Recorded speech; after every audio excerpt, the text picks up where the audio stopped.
नमस्कार, कार्यक्रम खबर दुनिया की में आपका स्वागत है।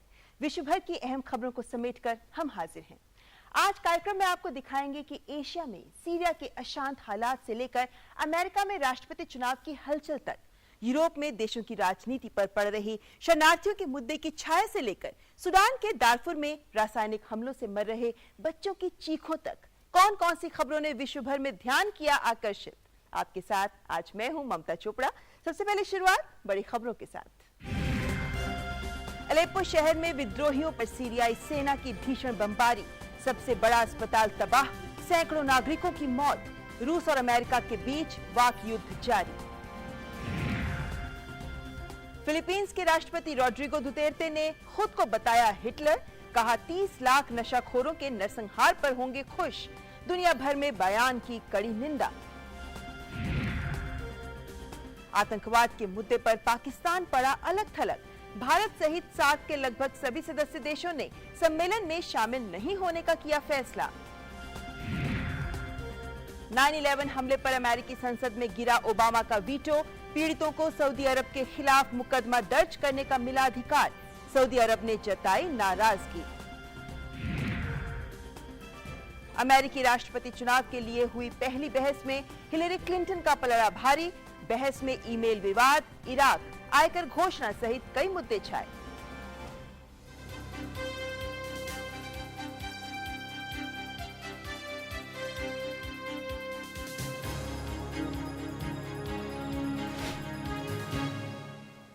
खून खराबा, हत्याएं, ऐसी घटनाएं दिल दहला देती हैं। लेकिन जरा सोचिए, अगर हर रोज जिंदगी इन्हीं घटनाओं के साए में बीते तो कितनी असहनीय हो सकती है। सीरिया में अलेप्पो जैसे कई शहर ऐसे ही हिंसा का शिकार हैं। यहां तक कि अस्पताल भी बमबारी की चपेट में हैं। मासूम बच्चों का दर्द, महिलाओं के जख्म से किसी का दिल पसीज ही नहीं रहा। रूस और अमेरिका आरोप प्रत्यारोप में ही उलझे हुए हैं। पिछले हफ्ते युद्ध विराम टूटने के बाद सीरियाई सेना अलेप्पो शहर पर कहर बनकर टूटी है। सीरियाई सेना विद्रोहियों को खदेड़ने के लिए विमान से लगातार बम बरसा रही है। उसे कई मोर्चों पर बढ़त मिल रही है। ताज़ा हमलों के बाद मानवाधिकार संगठनों का कहना है कि अलेप्पो का बड़ा हिस्सा खून में नहा गया है और विद्रोहियों का गढ़ माने जाने वाला पश्चिमी हिस्सा हत्याओं का इलाका बनकर रह गया है। खबर है कि इन इलाकों में क्लस्टर बम गिराए गए हैं। अस्पताल भी ताज़ा बमबारी से अछूते नहीं हैं। संयुक्त राष्ट्र के मुताबिक पिछले एक हफ्ते में करीब 400 लोग मारे गए हैं, जिसमें बच्चे और महिलाएं भी शामिल हैं। उधर सीरिया को लेकर रूस और अमेरिका के बीच वाक युद्ध जारी है। रूस ने बमबारी बंद करने की अमेरिकी मांग को ठुकराते हुए वॉशिंगटन से अपील भी की है कि अमेरिका वादा करे कि वो उदारवादी सीरियाई विद्रोही लड़ाकों और आतंकवादियों में फर्क करेगा। दरअसल शांति समझौते के मुताबिक अमेरिका और रूस को जबत अल शाम और IS के खिलाफ मिलकर कार्रवाई करनी थी, लेकिन रूस का आरोप है कि अमेरिका ने अब तक ऐसे कोई ठोस प्रयास नहीं किए हैं जिससे वो खुद के समर्थन वाले उदारवादी विद्रोही समूहों और जबात फतेह अल शाम के बीच अंतर कर सके। रूस का आरोप है कि अमेरिका इन्हीं संगठनों की मदद कर रहा है। हालांकि अमेरिका इन आरोपों को बेबुनियाद मानता है। ठीक एक साल पहले रूस ने असद शासन की मदद के लिए सीरिया में सैनिक कार्रवाई शुरू की थी। इस दौरान रूसी हमले में 9,300 लोग मारे गए हैं। इनमें 3,804 नागरिक और 5,500 से ज्यादा जिहादी एवं लड़ाके शामिल हैं। यूं तो विश्व इतिहास में कई राजनेता हुए हैं, लेकिन बहुत कम ऐसे हुए हैं जिन्हें इतना सम्मान मिला हो जितना इजराइल के पूर्व राष्ट्रपति शिमोन पेरेस को मिला। शिमोन पेरेस का 28 सितंबर को निधन हो गया। 7 दशक लंबे राजनीतिक जीवन में वो 2 बार इजराइल के प्रधानमंत्री और 1 बार राष्ट्रपति रहे। नोबेल शांति पुरस्कार से भी उन्हें सम्मानित किया गया। उनका कद कितना ऊंचा था, इस बात का अंदाजा इस बात से लगाया जा सकता है कि उनके अंतिम संस्कार में 70 देशों के प्रतिनिधि मौजूद थे। फिलिस्तीन के राष्ट्रपति महमूद अब्बास समेत दुनिया भर के 70 देशों के प्रतिनिधियों की इजराइल के पूर्व राष्ट्रपति शिमोन पेरेस के अंतिम संस्कार में मौजूदगी इस बात की ओर इशारा करता है कि वो इजराइल के दूसरे नेताओं से अलग थे। उन्हें शांति के दूत के तौर पर याद किया जाता है। 28 सितंबर को 93 वर्ष की उम्र में उनका निधन हो गया। 2 हफ्ते पहले स्ट्रोक होने के बाद उन्हें अस्पताल में भर्ती कराया गया था। 7 दशक लंबे राजनीतिक जीवन में वो 2 बार इजराइल के प्रधानमंत्री और 1 बार राष्ट्रपति रहे। 2 अगस्त 1923 को पोलैंड के बिश्नेवा में पैदा हुए शिमोन 1934 में अपने परिवार के साथ फिलिस्तीनी इलाके में चले आए और राजनीति में प्रवेश किया। महज 29 साल की उम्र में शिमोन रक्षा मंत्रालय के महानिदेशक बने और इजरायली सेना को एक सामान्य सेना से तथाकथित परमाणु शक्ति संपन्न सेना बना डाला। 1959 में पहली बार क्नेसेट के लिए चुने गए। विदेश मंत्री के रूप में पेरेज ने यासिर अराफात के साथ गुप्त रूप से बातचीत शुरू की, जो 1993 में हुए ओस्लो समझौते का आधार बनी। इसके एक साल बाद ही पेरेज को रॉबिन और यासिर अराफात के साथ संयुक्त रूप से नोबेल शांति पुरस्कार दिया गया।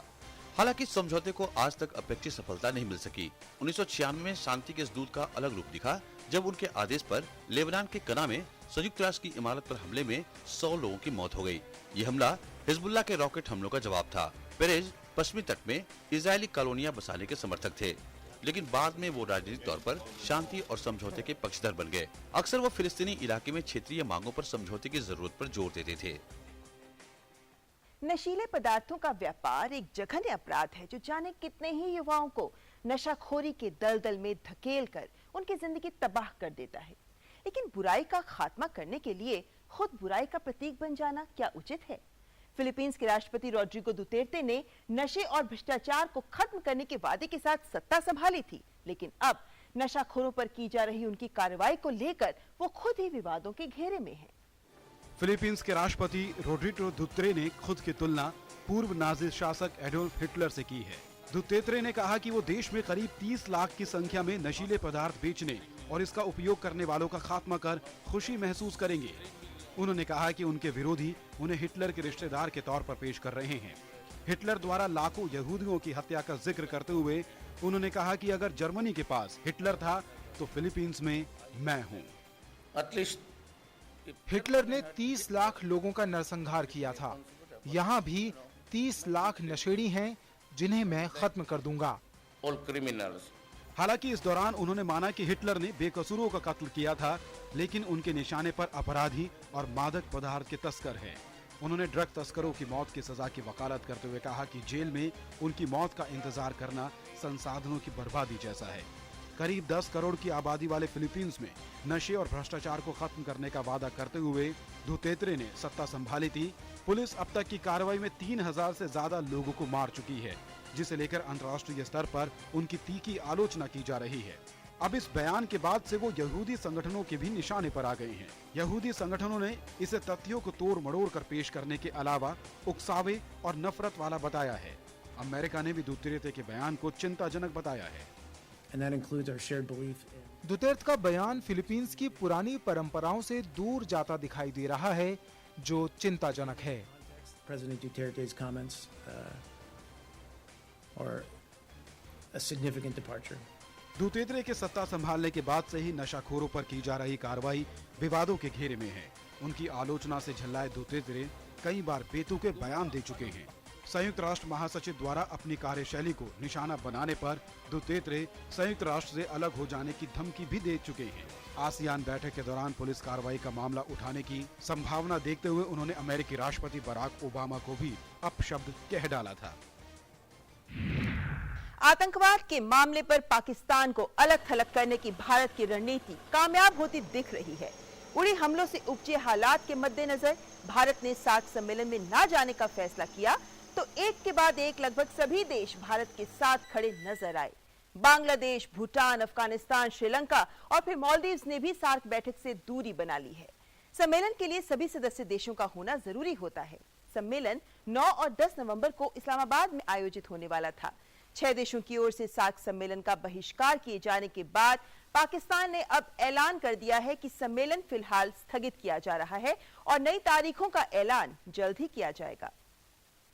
और कार्यक्रम में फिलहाल यहाँ वक्त है एक ब्रेक का, लेकिन आप देखते रहें खबर दुनिया की।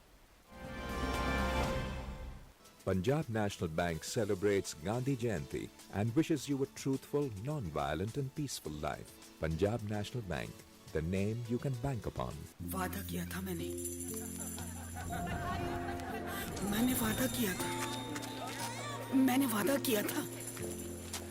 वादा किया था मैंने। सुरक्षा जो मिले माँ के दूध और तन की गर्मी से पहले घंटे में, देर की तो बच्चे की जान को हो सकता है लगभग 1.5 गुना ज्यादा खतरा। तुझसे वादा रहा पहले घंटे की सुरक्षा का। गवाह कौन? ये गवाह जी, पूरा किया ना मैंने वादा।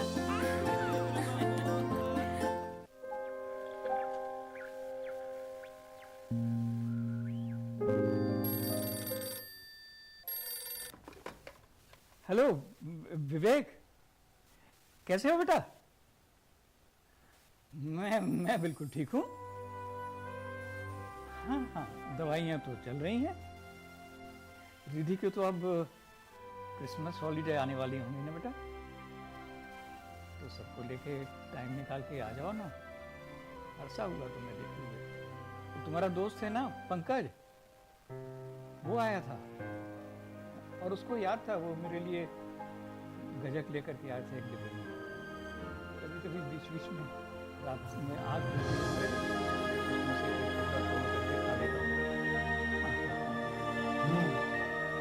अच्छे बच्चे।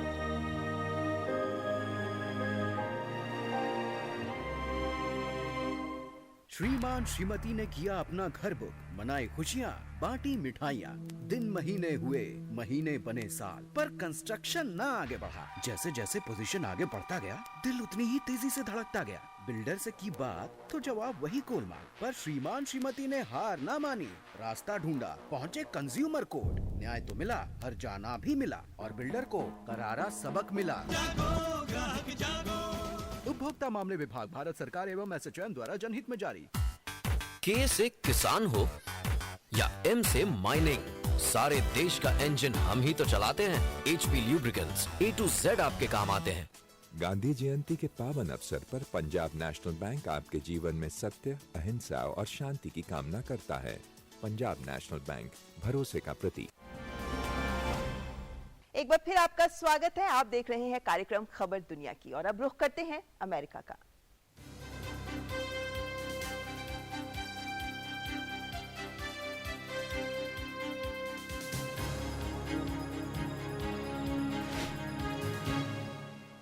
कूटनीति के खेल में कब पासा पलट जाए कहना मुश्किल होता है। अमेरिका और सऊदी अरब कभी बहुत करीबी सहयोगी रहे, लेकिन आज इनके रिश्तों में दरार स्पष्ट है। अमेरिका में 9/11 के हमलों में सऊदी अरब के 15 नागरिक शामिल थे। अमेरिकी कांग्रेस द्वारा 9/11 विधेयक पर ओबामा के वीटो को खारिज किए जाने के बाद अब हमले में प्रभावित हुए लोगों के परिजनों को सऊदी अरब सरकार पर मुकदमा करने का रास्ता साफ हो गया है। लेकिन इस मुद्दे पर सऊदी अरब सरकार के कड़े तेवर अमेरिका के लिए मुश्किल भी खड़ी कर सकते हैं। अमेरिकी कांग्रेस ने बहुमत से राष्ट्रपति बराक ओबामा द्वारा 9/11 विधेयक पर लगाए गए वीटो को खारिज कर दिया है। अब आतंकी हमले में प्रभावित हुए लोगों के परिजन को सऊदी अरब सरकार पर मुकदमा करने का अधिकार मिल गया है।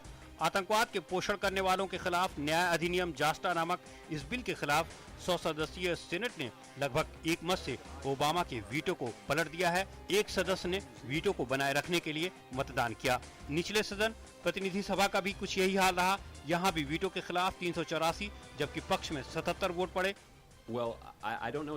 मैं नहीं जानता कि आगे का रास्ता क्या है। मैं बस इतना जानता हूँ कि कांग्रेस के कुछ सदस्यों ने जो गंदगी फैलाई है वो उसे साफ करने की कोशिश करने में लगे हैं। ये दुर्लभ मामला है जब ओबामा को गंभीर झटका लगा है। इस झटके से पता चलता है कि व्हाइट हाउस कमजोर पड़ चुका है। ओबामा ने अपने राष्ट्रपति के कार्यकाल में अभी तक 12 वीटो लगाए हैं और पहली बार उन्हें दरकिनार किया गया है। उधर सऊदी अरब ने भी अमेरिका को धमकी देते हुए कहा है कि इस कानून के परिणाम गंभीर होंगे। 9/11 हमले में सऊदी अरब के 15 नागरिक शामिल थे। हालांकि आतंकी संगठन अलकायदा की इस हमले में सरकारी भूमिका कभी साबित नहीं हुई और न ही राजशाही पर भी कभी कोई आरोप लगा। लेकिन इस साल फरवरी में 9/11 के 20वें अपहरणकर्ता बताए जाने वाले जकरियास मसूदी ने अमेरिकी वकीलों को बताया था कि 1990 के दशक में सऊदी शाही परिवार ने अलकायदा को अरबों रुपए की सहायता दी थी। माना जा रहा है कि ये कानून अमेरिकी अर्थव्यवस्था को भी खतरे में डाल सकता है। अमेरिका में सऊदी अरब सरकार का करीब 750 अरब डॉलर का निवेश है। उसने पहले धमकी दी थी कि अगर कानून पारित हुआ तो सऊदी अरब अपने पैसे निकाल लेगा। अब सऊदी अरब के तेवर बता रहे हैं कि बात यहीं रुकने वाली नहीं है। अमेरिकी राष्ट्रपति चुनावों की प्रक्रिया काफी लंबी होती है। इस प्रक्रिया का अहम हिस्सा होती है प्रेसिडेंशियल डिबेट्स, यानी रिपब्लिकन और डेमोक्रेट्स दोनों पार्टियों के उम्मीदवारों के बीच की बहस, जहां उम्मीदवार देश से जुड़े विभिन्न मुद्दों पर अपनी राय जनता के सामने रखते हैं।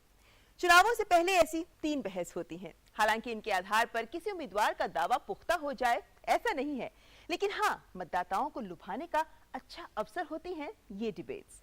26 सितंबर को हिलेरी क्लिंटन और डोनाल्ड ट्रंप के बीच पहली प्रेसिडेंशियल डिबेट हुई। अमेरिकी राष्ट्रपति चुनावों में डेमोक्रेट्स और रिपब्लिकन पार्टी की उम्मीदवार हिलेरी क्लिंटन और डोनाल्ड ट्रंप इनका ये हैंडशेक और चेहरे पर ये मुस्कुराहट देखकर इनके बीच की तीखी बहस का अंदाजा लगाना मुश्किल है।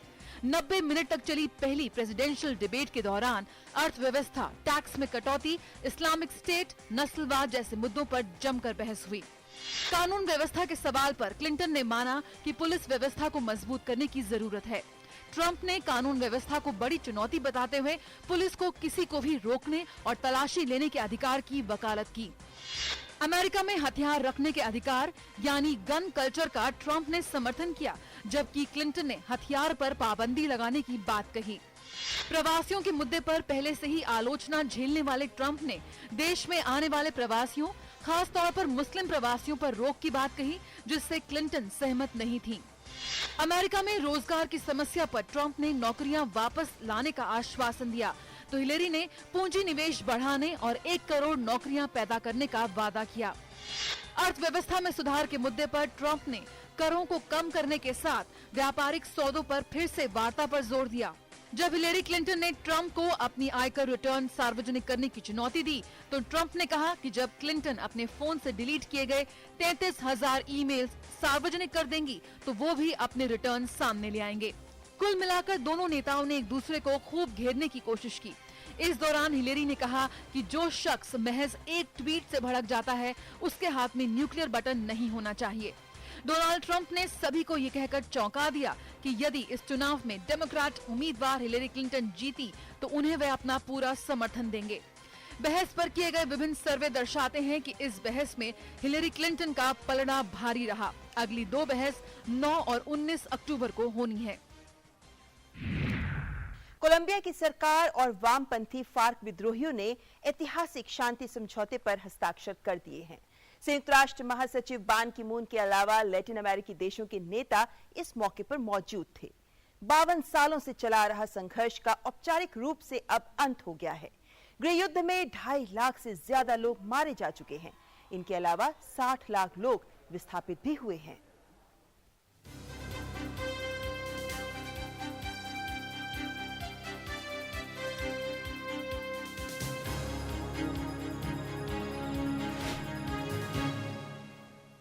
स्पेन में सोशलिस्ट पार्टी के नेता पेड्रो सैंचेज ने पार्टी में बहुमत खोने के बाद अपने पद से इस्तीफा दे दिया है।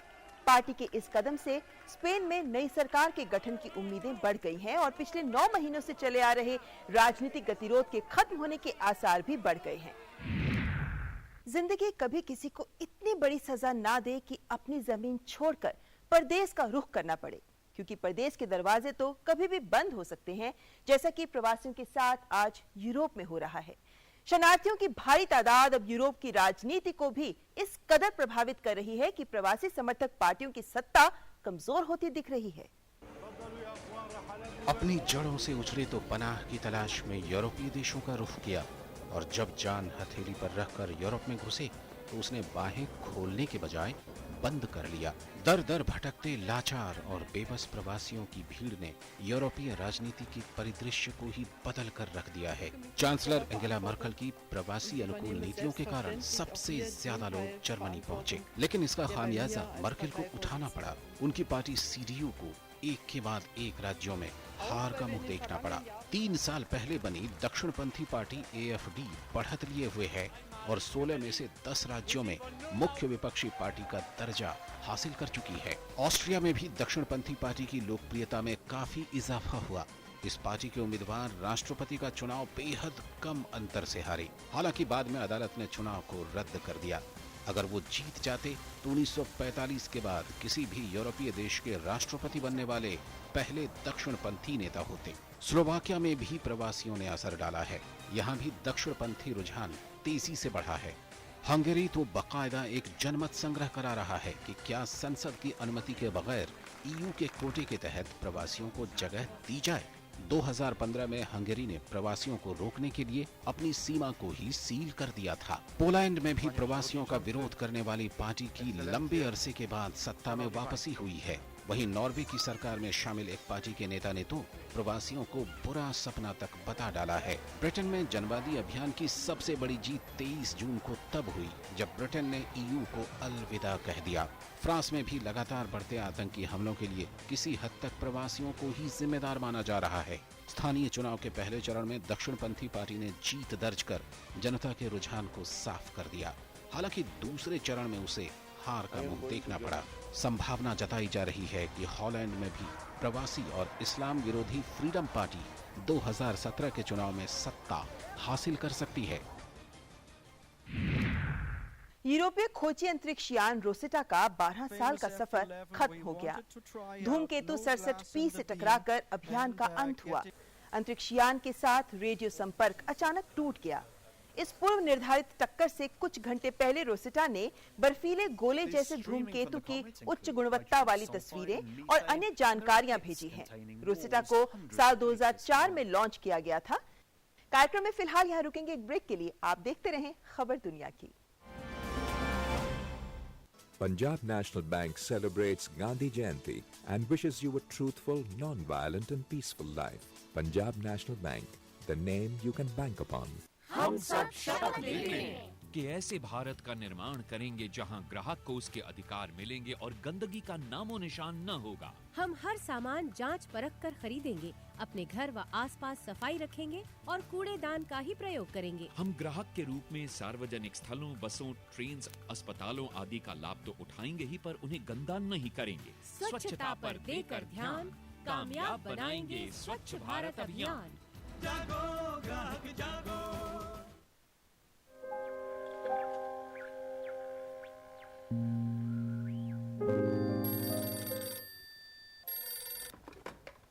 हेलो विवेक, कैसे हो बेटा? मैं बिल्कुल ठीक हूँ। हाँ, दवाइयाँ तो चल रही हैं।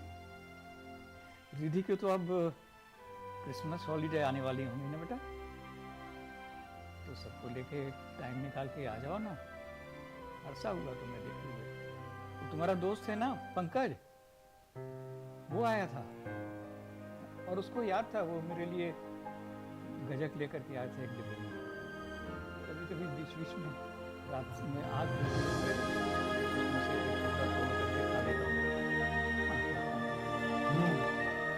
अच्छे बच्चे।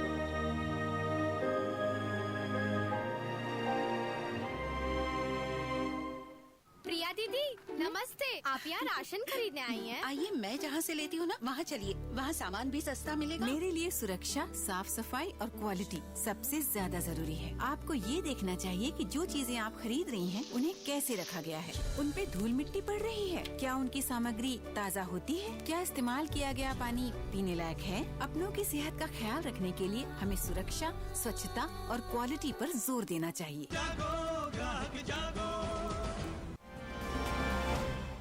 एक बार फिर आपका स्वागत है। आप देख रहे हैं कार्यक्रम खबर दुनिया की।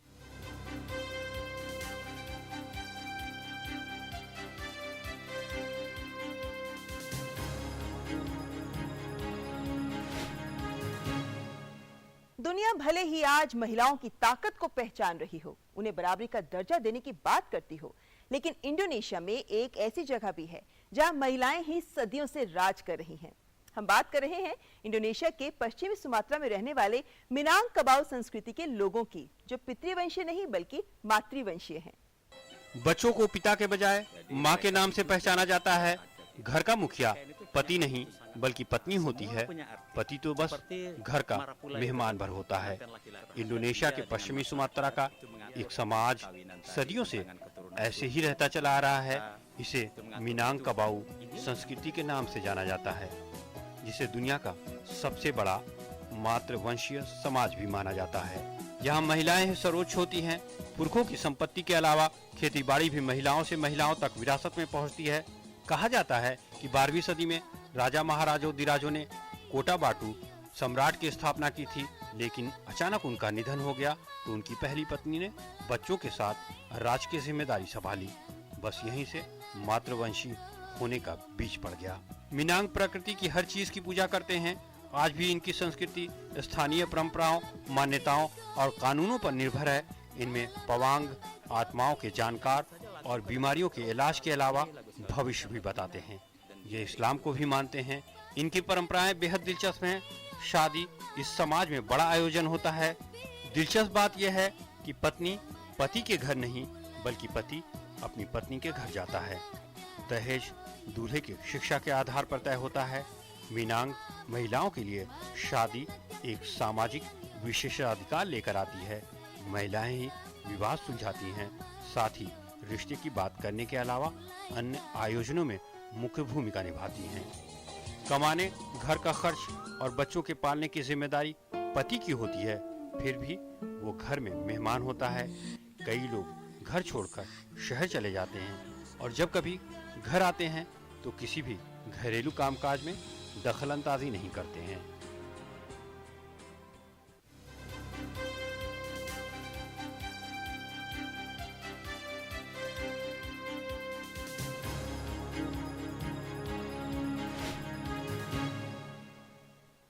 और अब स्त्री शक्ति का एक और उदाहरण। इस्लामिक स्टेट को बर्बरता का पर्याय माना जाता है और महिलाओं को तो वो अपना गुलाम समझता है, लेकिन अब एक महिला ही आईएस के आतंकवादियों के लिए दहशत बन गई है। इराक की रहने वाली वाहिदा मोहम्मद खुद आईएस की सताई हुई है, लेकिन आज अपने जांबाज इरादों की वजह से वो इस तरह आईएस के आतंकियों का सर कलम कर रही है कि उसे नाम ही दे दिया गया है हेड कुकिंग हाउसवाइफ। जुल्म, ज्यादती, जबर का पर्याय माने जाने वाले खूंखार आतंकी संगठन आईएस को अब उसी के अंदाज में जवाब देने वाला मिल गया है। आईएस के दांत खट्टे करने वाला कोई पुरुष नहीं बल्कि एक महिला है, जिसके साथ अत्याचार करना आईएस अपना हक समझता है। अब उसी महिला जमात से उसे कड़ी टक्कर मिल रही है। इराक की रहने वाली वाहिदा मोहम्मद के नाम से आईएस के आतंकी खौफ खाते हैं। उनके नाम से थर थर कांपते हैं, क्योंकि वो भी आतंकियों के साथ वैसा ही सुलूक करती हैं जैसा आईएस के लड़ाके दहशत पैदा करने के लिए करते आए हैं। वो आईएस के लड़ाकों का सिर कलम कर देती हैं और उनके शवों को जला देती हैं। इसलिए उन्हें हेड कुकिंग हाउसवाइफ के नाम से भी जाना जाता है। 39 वर्षीय वाहिदा ने अपनी जाबाजी के इन सबूतों को फेसबुक पर बाकायदा दस्तावेजों के रूप में सजोए हुए हैं। वाहिदा उर्फ हनादी के खौफ का अंदाजा इस बात से लगाया जा सकता है कि आतंकी संगठन ने प्रधानमंत्री से ज्यादा उन्हें वांटेड करार दे दिया है। संगठन का मुखिया अबू बकर अल बगदादी ने वाहिदा को जान से मारने की धमकी दी है। वाहिदा को अब तक 6 बार मारने की कोशिश हो चुकी है, लेकिन इन धमकियों का उन पर कोई असर नहीं पड़ता है। एक बार उनके घर के बाहर कार बम धमाका किया गया, जिसमें वो बाल बाल बच गईं। वाहिदा इराकी शहर मौसुल से 70 किलोमीटर दूर बसे सिर्त शहर में आईएस के खिलाफ जंग लड़ रहे 70 लड़ाकों के ग्रुप का नेतृत्व कर रही हैं। वाहिदा को आतंकियों से पुरानी बैर है। 2004 से ही वो आतंकियों के खिलाफ मोर्चा खोल रखी हैं, जब आईएस का वजूद भी नहीं हुआ था। इस दौरान आईएस का जन्म हुआ और वो वाहिदा के परिवार के पीछे पड़ गया। दरिंदों के साथ ही जंग में वाहिदा को काफी नुकसान पहुंचा है। उन्होंने पहले पिता, फिर पति, फिर दूसरे पति और 3 भाइयों को खो दिया। परिवार के इतने लोगों को खोने के बावजूद भी वाहिदा टूटी नहीं, हिम्मत नहीं हारी। आईएस के आतंकियों को इराक की सरजमीन से उखाड़ फेंकने को जिंदगी का मकसद बना लिया। अटल इरादे और फौलादी हौसलों के साथ निकल पड़ी हैं आतंकियों का सिर कलम करने और मुसलसल आगे बढ़ती जा रही हैं। वाकई किसी ने खूब कहा है कि हर गम ने, हर सितम ने नया हौसला दिया। मुझको मिटाने वालों ने ही मुझको बना दिया। खबर दुनिया के कार्यक्रम के आज के इस अंक में बस इतना ही। आप अपने सुझाव और प्रतिक्रियाएं हमें ईमेल कर सकते हैं। हमारा ईमेल आईडी है khabarduniaki@gmail.com। और चलते चलते हम आपको छोड़ जाते हैं जर्मनी के बर्लिन महोत्सव की इन रंगारंग झलकियों के साथ। हमारी पूरी टीम को दीजिए इजाजत। नमस्कार।